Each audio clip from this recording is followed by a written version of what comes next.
Alors, bonsoir. Le live circoncision. Je crois qu'effectivement, c'est ce qui avait été convenu. Le scalp, on peut effectivement l'appeler aussi comme ça. Comme ça, il y aura une espèce de continuité avec la vidéo précédente. Un certain fil conducteur. Et puis ça, c'est des moments un peu importants. C'est les moments où il y a un avant, un après. C'est pas juste les anecdotes filler, quoi. C'est pas les épisodes de remplissage. Alors, par où commencer ?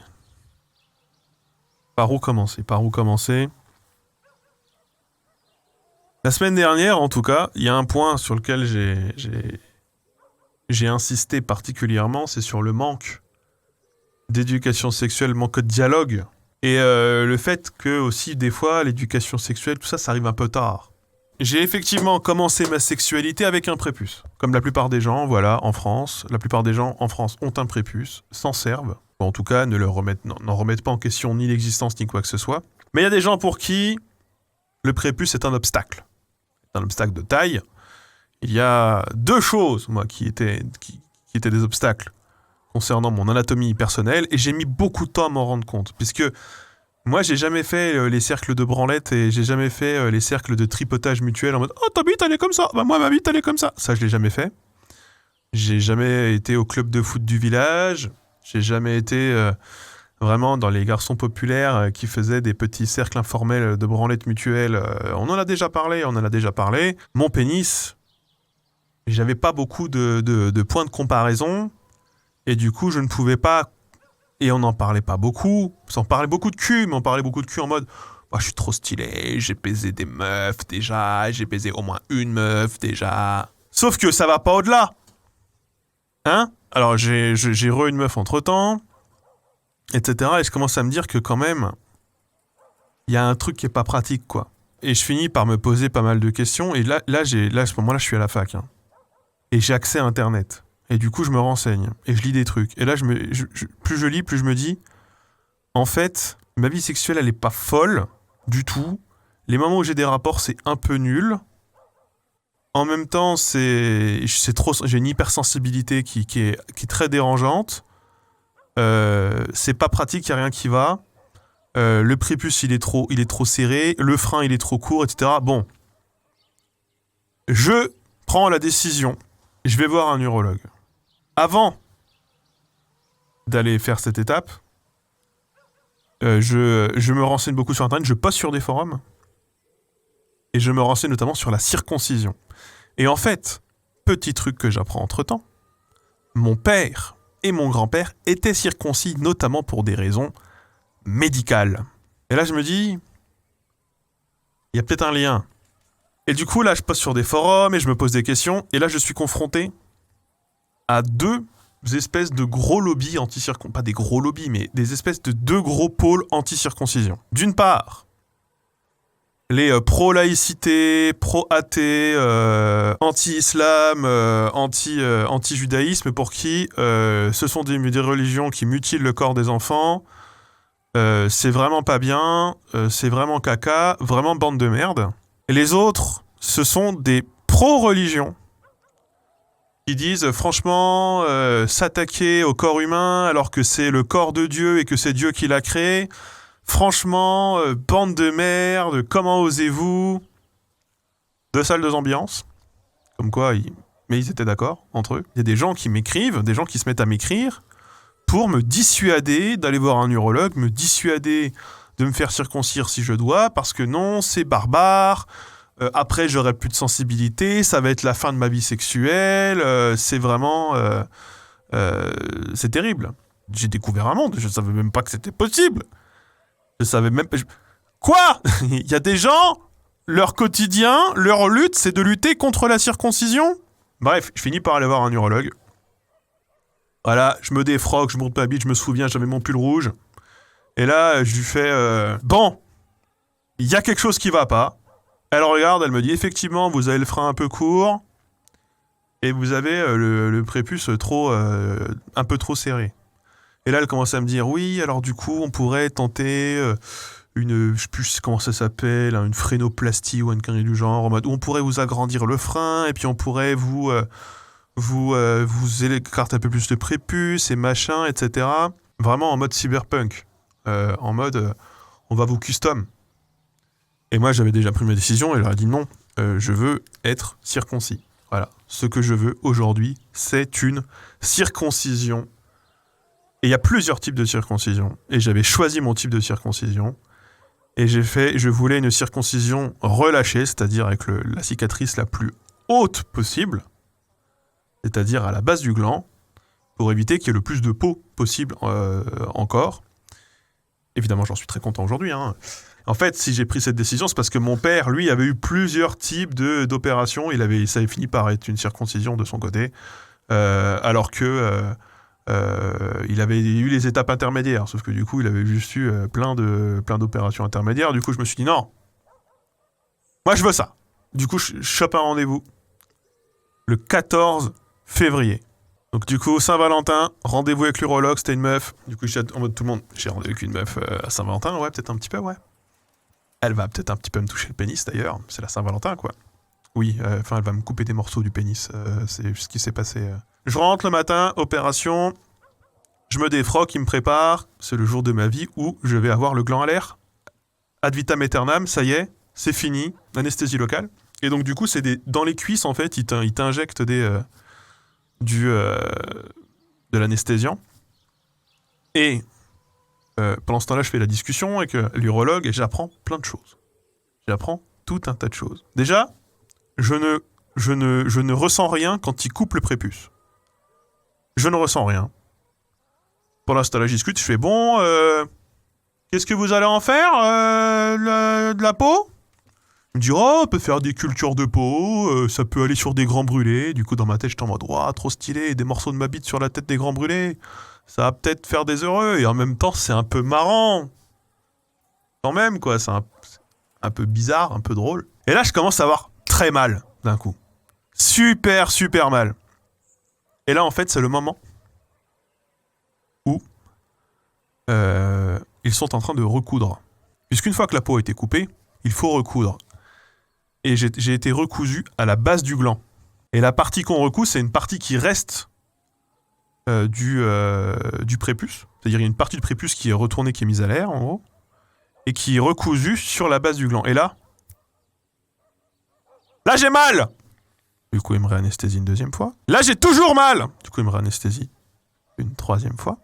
À la base, je suis quelqu'un de résistant aux anesthésies et aux antidouleurs. Et donc, ils finissent par me recoudre le frein. Du coup, j'ai toujours mon frein. En fait, ils m'ont coupé, mais ils me l'ont recousu à la base. Donc, j'ai un frein qui ne sert à rien, mais je l'ai toujours. Et là, je le sens, mais ça va. Et après, ils me cautérisent tous les petits vaisseaux qui saignent. Donc, ils passent avec un petit truc et ça cautérise tous les petits vaisseaux. Donc, à la fin de l'opération, globalement, ça va, mais il y a deux trucs. Déjà, j'ai l'impression qu'il y a quelqu'un qui me tripote la bite en permanence. T'as quelqu'un qui est comme ça, en train de te toucher la bite.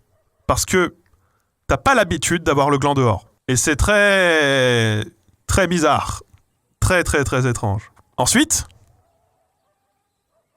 t'as quand même plein de croûtes noires sur ta bite parce qu'on a cautérisé les vaisseaux, quoi. Et là, je me dis, ça va, c'est douloureux, mais c'est ok. Du coup, les soins post-op, c'est genre mettre de la vaseline 4 fois par jour dessus. Il ne faut surtout pas que la peau soit à l'air libre. Il faut surtout... Comme un tatouage. Faut pas que ça fasse de croûte. Faut pas que ça sèche. Donc, c'est comme un tatouage. Donc, du coup, je rentre chez moi, etc.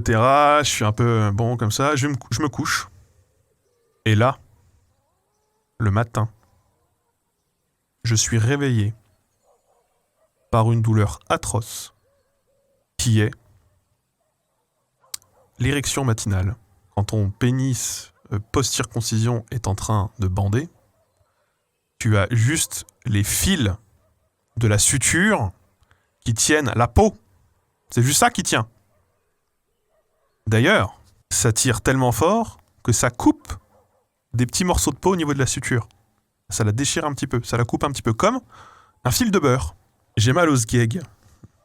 Alors moi, en plus, à ce moment-là, je suis en cours, je vais à la fac, il y a une prof où je vais pas à son cours parce qu'en fait, j'ai trop mal, j'ai genre la bite qui est lacérée, quoi, et elle me fait « Oui, absentéisme, j'ai pas envie de vous signer absentéisme. Vous avez un certificat médical parce que sinon, je ne vous signerai pas votre feuille de suivi pour vos bourses. » Donc, si jamais tes profs ne signent pas tes absences, signent pas la feuille comme quoi t'es bienvenu au cours et comme quoi t'es OK pour avoir tes bourses, En gros, tu peux ne plus toucher tes bourses. Et j'ai envie de lui dire, mais sale connasse! Sais-tu seulement ce que ça fait? Qu'est-ce que tu veux, un certificat médical? Tu veux que je te montre ma bite? Tu veux qu'on en discute 2 secondes? J'ai le bout violet! Tout plein de vaseline! On en discute ou pas? Vous avez une rage incroyable. Et donc là, les soins post-opératoires, en gros, ça dure quand même 6 semaines. Un bon petit 6 semaines, 2 mois. Et moi, dans ma tête, je me suis dit, franchement, j'ai pas de meuf. J'en aurai pas cette année, c'est sûr. Je suis trop un loser, je suis trop une merde. Franchement, c'est pas grave, YOLO. Faut que je fasse ça maintenant, en fait. Ce sera trop tard plus tard. Et donc, voilà, je fais mes 2 mois. À me foutre de la vaseline sur la bite tout le temps. Voilà, qu'on se le dise entre nous, il faut réapprendre à comprendre son corps. Si vous comprenez dans le sous-texte, ça veut dire il faut réapprendre à maîtriser les parties de son anatomie qui peuvent provoquer, via libération d'hormones, des moments plutôt sympas. Et donc c'est long, c'est pas facile, et la première personne que tu re-rencontres derrière, la première relation de nouveau que tu as derrière, c'est particulier, puisqu'il faut quand même prévenir. Aujourd'hui, du coup, j'ai une cicatrice sur toute la base de mon gland, qui est la cicatrice de ma circoncision. C'est pas très grave. Moi, ça me dérange pas, c'est pas très grave, ça donne un petit aspect rigolo. C'est pas une cicatrice dégueulasse non plus, hein. C'est des tissus qui sont particuliers de toute façon, mais quand même, il y a une particularité, et puis une particularité, c'est que j'ai aussi un frein alors que je ne sers à rien, quoi. Une bite de pirate. Bite custom. Ah mais moi je suis custom de ouf, hein. Il y a un truc aussi que j'ai appris, c'est qu'en fait, quand tu après ta circoncision, tu ne peux pas vivre autrement que à poil. Parce que les habits, le caleçon, etc., t'oublies. Ça m'a permis déjà de décomplexifier moi-même par rapport à mon propre corps. Et surtout, ça m'a retiré un peu de pudeur là-dessus, parce que... alors, ça veut pas dire que je me fous à poil devant des gens, mais du coup, je passe beaucoup plus de temps... Maintenant, en fait, c'est à partir de ma circoncision que je dors à poil. Moi, je dors nu. Je dors complètement nu. Et je me demande comment je faisais pour dormir autrement avant, d'ailleurs. Parce que, après la circoncision, c'était obligatoire. J'étais obligé de dormir nu. Je pouvais pas dormir avec des tissus, quoi. C'était pas possible. Et voilà. Et sinon, sur les points positifs. Déjà, je trouve que ça m'a libéré de 10 000 questionnements, de 10 000 trucs, d'une charge mentale énorme et terrible. Et je me suis senti enfin correctement dans mon corps. J'ai pu retirer une bonne partie du stress et de la retenue que j'avais quand j'avais des relations avec d'autres personnes, parce que là, je me sentais normal. J'avais pas besoin de faire semblant. J'avais pas besoin de simuler. Je pouvais vivre ma vie. Et si effectivement, c'était pas facile, parce qu'il fallait que je réapprenne ma sexualité. Et quand j'ai eu mon ex, il fallait que je réapprenne ma sexualité avec quelqu'un d'autre. Puisque c'est une façon différente de faire les choses. Eh ben, ça a été compliqué. Hein. Ça a été compliqué. Ça n'a pas été facile. Ça a mis du temps. Mais je suis tellement content. Alors, plusieurs choses. Déjà, j'ai connu la sexualité avant. J'ai connu la sexualité après. Cette idée comme quoi, quand t'as un pénis circoncis, t'as plus de sensations, t'en as beaucoup moins. Dans mon cas, pour avoir l'expérience du avant et du après, je préfère nettement le après en termes de sensations. Mais nettement. C'est pas pareil, mais c'est différent, mais c'est mieux pour moi. Voilà. Et c'est débile de penser ça. Si vous tombez sur des gens circoncis et que vous voyez qu'ils kiffent aussi, enfin je veux dire. Donc moi j'étais trop refait. J'étais vraiment trop refait. Je racontais ma circoncision avec enthousiasme. Parce que j'avais l'impression d'avoir une mission, de dire aux gens, vous êtes dans le placard et vous avez peur de votre bite et vous avez peur de comment elle est et vous osez en parler à personne. Eh ben moi je vous le dis, ça s'est passé comme ça. Et je suis tellement content de vous le dire parce qu'aujourd'hui c'est réglé, je suis vraiment heureux. Et là, j'ai eu des mecs, des potes à moi que je connaissais depuis 5-10 ans, qui viennent me voir en mode moi du coup tu dis que tu t'es fait circoncire. Moi du coup je saigne quand je baise de la bite. Est-ce que c'est normal ? Non, ce n'est pas normal. Parle-en à ton médecin, éventuellement va voir un urologue. Ou alors, t'as la meuf de spot qui vient de dire en mode bon, il ose le dire à personne, mais à toi je te le dis parce que voilà, je sais que t'as été circoncis, mais moi et mon copain, quand on baise, il a le frein qui a tendance à se déchirer et je suis obligé de lui désinfecter avec du désinfectant. Allez voir un médecin, puis éventuellement un urologue. Et des cas comme ça, j'en ai eu plein. Tous ces gens qui étaient tous des gros baiseurs et trop stylés, ils avaient tous des problèmes de bite dont ils osaient pas parler, et vraiment, dont ils avaient honte, parce que c'est pas marrant, Je ne comprends pas pourquoi tous les garçons de France, comme les meufs, elles vont voir des gynécologues pour leurs pilules, tous les garçons devraient être envoyés voir un urologue. Et puis évidemment, côté hygiène, c'est quand même vachement plus simple à laver. Ça pue pas. Pas de fromage de bite, tout genre de conneries. Et tranquillou bilou. Tranquillou bilou. Vraiment. Très important. Si vous avez des problèmes de bite, allez voir votre médecin. Et si votre médecin est un vieux médecin ou un médecin qui n'est pas très à l'aise, ou c'est quelqu'un que vous connaissez maintenant et qui vous êtes intime et vous n'êtes pas à l'aise, consultez directement un urologue. Et c'est personnellement ce que j'ai fait. Et je peux vous dire que mon urologue était contente de voir un jeune de 18 ans dans la salle, puisqu'elle ne s'occupe que de problèmes de prostate de vieux toute la journée. Elle était trop refaite. Si vous êtes une meuf et que votre copain a des problèmes de bite quels qu'ils soient, allez éventuellement avec lui voir un urologue ou conseillez-le de le faire. Le Covid nous a permis de nous rendre compte que souvent on avait les mains sales, ou souvent on n'était pas très propre et que du coup on pouvait être vecteur de maladies ou de germes ou de virus, etc. Du coup on se lave beaucoup plus les mains aujourd'hui. Il y a beaucoup moins de maladies qui circulent, genre la gastro par exemple. Rendez-vous compte que oui, il faut vous laver. Si vous avez pris le réflexe de tout le temps vous laver les mains avec le Covid, prenez le réflexe de tout le temps vous laver avant de baiser. Ciao!